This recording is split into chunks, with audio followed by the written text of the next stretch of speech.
if you have a relationship with someone, it's predicated on trust. And part of the reason for that is that trust is what enables us to look at each other without running away screaming. And what I mean by that is that if I trust you, then I don't have to take into account how complicated you are, because you're horribly complicated. You know, I think chimpanzee full of snakes, that's what a human being is. And as long as you'll do what you say you'll do, then I can take you at your word, and your word simplifies you, and you can take me at my word, and my word simplifies you, and then we can act like we understand each other even though we don't. But then if that trust is betrayed, then all the snakes come forth very, very rapidly. And so all of you, I suspect, have been betrayed one way or another. And so what happens, if you're in a relationship with someone and you trust them, then you make certain assumptions about the past, and you make certain assumptions about the present, and you make certain assumptions about the future. And everything's stable, and so you're standing on solid ground. And the chaos, it's like you're standing on thin ice. The chaos is hidden. The shark beneath the waves isn't there. You're safe. You're in the lifeboat. But then if the person betrays you, like if you're in an intimate relationship and the person has an affair and you find out about it, then you think, one moment you're one place, right? You're where everything is secure because you've predicated your perception of the world on the axiom of trust. And the next second, you're in a completely different place. And not only is that place different right now, the place you were years ago is different, and the place you're going to be in the future, years hence, is different. And so all of that certainty, that strange certainty that you inhabit, can collapse into incredible complexity. And you say, well, if someone betrays you, you think, well, okay, who were you? Because you weren't who I thought you were. And I thought I knew you, but I didn't know you at all.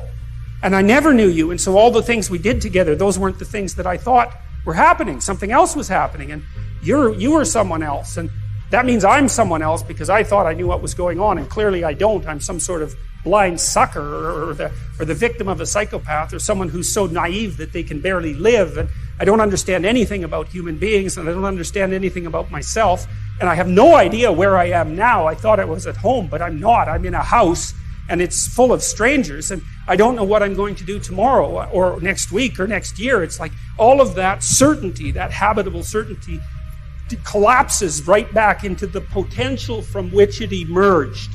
And that's a terrifying thing. That's a journey to the underworld from a mythological perspective. And that is really something worth knowing, because, you know, journeys to the underworld are extraordinarily common in mythological stories. And, you know, like the Hobbit going out to find the Smog, the dragon, and get the gold is a journey into the underworld. And journeys to the underworld happen all the time, and modern people don't understand what the underworld is, except that we've all been there, and we go there all the time. And we go there every time the solidity and stability of the world that we've erected, at least partly through our speech, is shattered because, well, some sort of snake appears. That's another way of thinking about it, and it's a really good way of thinking about it, because, you know, no matter how carefully you construct the little habitable area that's around you, there's always something you didn't take into account, and there's always something that can pop up its head and do you in. Move on. Straight up, move on. Forget them. They are lying, and they are untrustworthy, so move on. Now, sometimes this can be hard, especially if they've somehow tied themselves into your life, especially, like, for instance, you get the kids involved in a divorce scenario. You can't move on, but you have to mentally move on. You have to emotionally detach from that human, and that's hard to do because obviously they were someone that you trusted. And the reason I know that you trusted them is because they got to a point where they were able to betray your trust and destroy you. There are various ways to behave reprehensibly, but there's a hierarchy of reprehensible behavior, and there's something absolutely the worst at the bottom. And Dante believed that it was betrayal. And I think that's right, because, you know, one of the things that enables long-term cooperation, peaceful cooperation between people, is trust. And I would also say that trust is the fundamental natural resource. There's been some very good books written on the economic utility of trust, for example, and societies where the default economic presupposition between trading partners is trust tend to be rich, even if they don't have any natural resources. So it's hard. But the fact that that you trusted them, the fact that you had that relationship, that's even more reason to walk away. It's even more reason to move on. You got to see them for what they are. And this is an important piece right here. This is an important piece. This is something I learned as a young lad out there in the world. That person is not who you thought they were. Right? They are not who you thought they were. The idea that this person was a trustworthy, faithful companion is not true. It is not true. That person does not exist. They didn't exist, and they don't exist. It was in your head. It was in your head that this person was trustworthy and they were everything you wanted them to be and they were a faithful companion. That is a lie. They are not that person. They have proved it. They have proved it by their actions. So, move on, and at the risk of sounding callous, get over it. Get over it. Do not dwell on what it was. And don't dwell on what it could have been. You hear when guys go through bad breakups?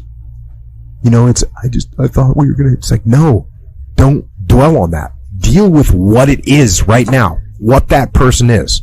Deal with reality. Accept reality. And be thankful for reality. Be thankful that you were able to learn before you invested more into this person.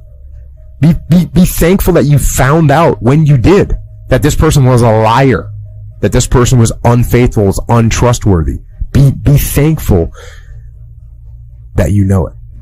And you know it now instead of later. And you know what else is going to make it a lot easier to get over these situations? Is recognize that there's plenty of people out there in the world that are trustworthy and that are faithful, good people.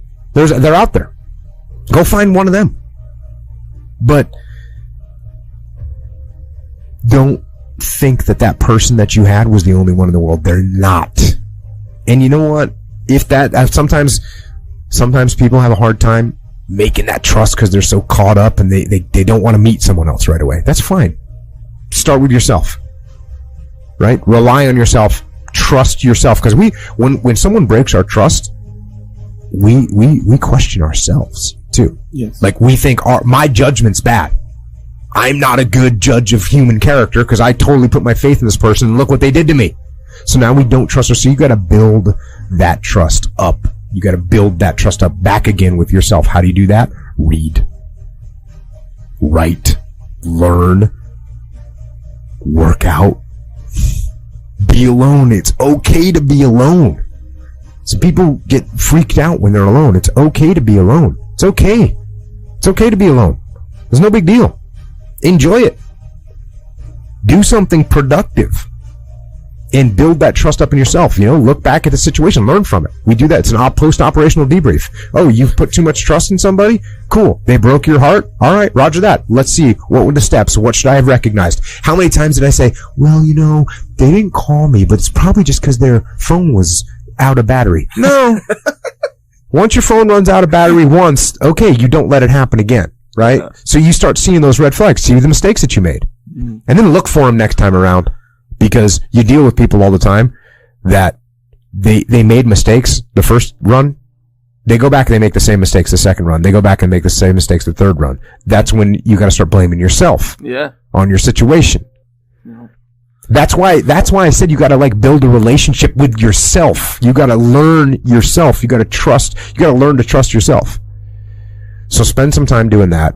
And then when you go back and you start dealing with people, because that's what you got to watch out for, is that you become a hardened criminal and you don't trust anybody. Yes. Like you were talking about cops. You know, sometimes cops have a hard time because they're dealing with scumbags all day long, right? And it builds up this mistrust of other people. So you don't want to have that happen. You want to be suspicious of people, but you want to be able to build trust once they prove themselves. So take those small steps and start to build up over time. Don't just jump in and give someone 100% trust out of the gate. You don't know them. You don't know them. You know, back in the day when old hardcore bands used to have this t-shirt that just said trust no one. I was like, yeah, that's legit, right? You don't go out of the gate with the big trust on somebody with important stuff. Yeah. Don't do it. But the good news is, like I said, there's plenty of people out there that are good people that you can give all your trust to. Just take it slow, brother. Because guys, no, she wasn't. Yeah. That is a lie. That person that you put together in your head, that you've assembled in your mind, that person doesn't exist. They don't exist. Yeah. The person that you dealt with was a liar. Was unfaithful, was a cheater. That's the person. The person wasn't this person that you're putting forth in your mind. That person doesn't exist. So stop. I have seen so many situations where guys are just, and what's horrible is I'm sitting here saying this, you could be smacking someone in the face, telling them move on, and they're not going to listen. That's so you got to make that decision. Yeah, that's it's hard, and guys ruin their lives. I mean, girls do too. Girls and guys, they ruin their lives. With over somebody that is completely abusive, whether mentally or physically, that just completely abusive, and they'll ruin their lives for this person. Yeah. And see, in my mind, I think it's because they build a person on the framework of reality. They build a fantasy. Yeah. And they're in love with that fantasy. Yeah. And they want to keep it going. Right. It's a fantasy. So stop. Yeah. And they ignore like all the quote unquote red flags, and they remember the good times, even if it's like 10 minutes a week. They remember those good times. They ignore the red flags